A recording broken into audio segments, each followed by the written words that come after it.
Meet Uncle Sam. He has a lot of bills to pay. Almost $4 trillion worth every year. Uncle Sam's income is a little over $2 trillion per year. To make up the difference, the deficit, he does what most Americans do. He borrows money. When Uncle Sam takes out a loan, he calls it a bond. Bonds can be held by banks, investors, or even foreign governments. Uncle Sam has to promise to pay interest on these bonds, just as you do on any loan you take out. Ever think about paying your mortgage with your credit card? That's exactly what Uncle Sam does. He takes out new loans, new bonds, so that he can make payments on the old ones. All those loans, and especially all that interest, adds up. Right now, Uncle Sam owes about $14 trillion.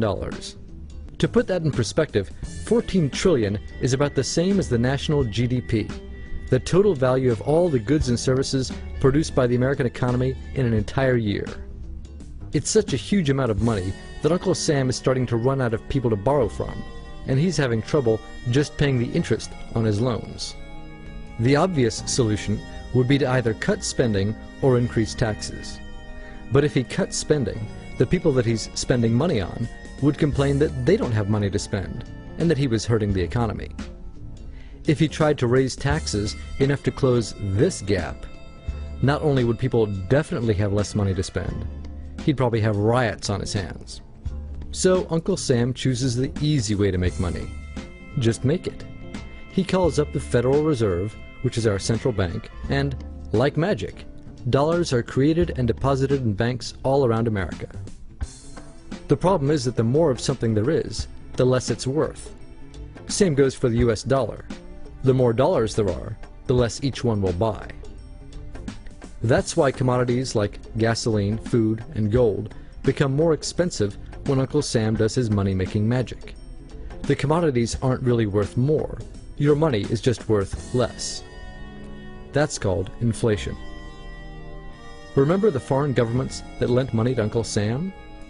When they lent money to the American government, something interesting happened. It made the US look richer, and their countries look poorer.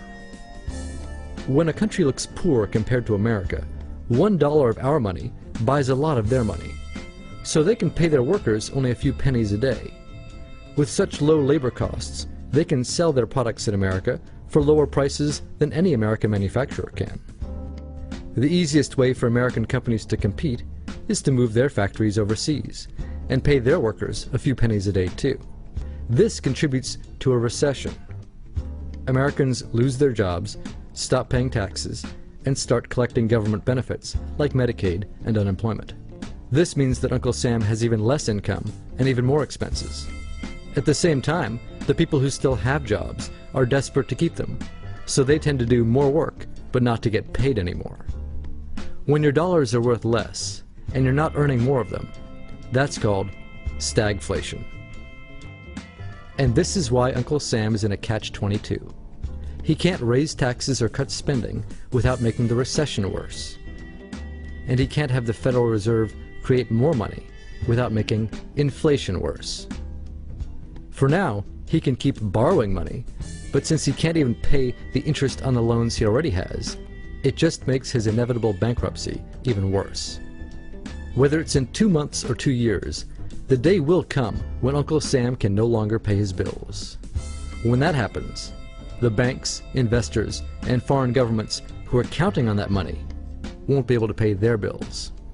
You see, just like Uncle Sam, governments, banks, and corporations don't actually have much money.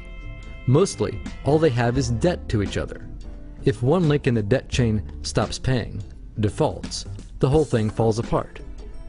If investors can't pay their bills, corporations won't be able to pay their employees. If banks can't pay their bills, you won't be able to take out a loan, use a credit card, or even withdraw your savings. If foreign governments can't pay their bills, their own banks and corporations will have the same problems. That's called a global economic collapse. It's never happened before, so nobody really knows how bad it will be, how long it will last, or even how we'll eventually get out of it.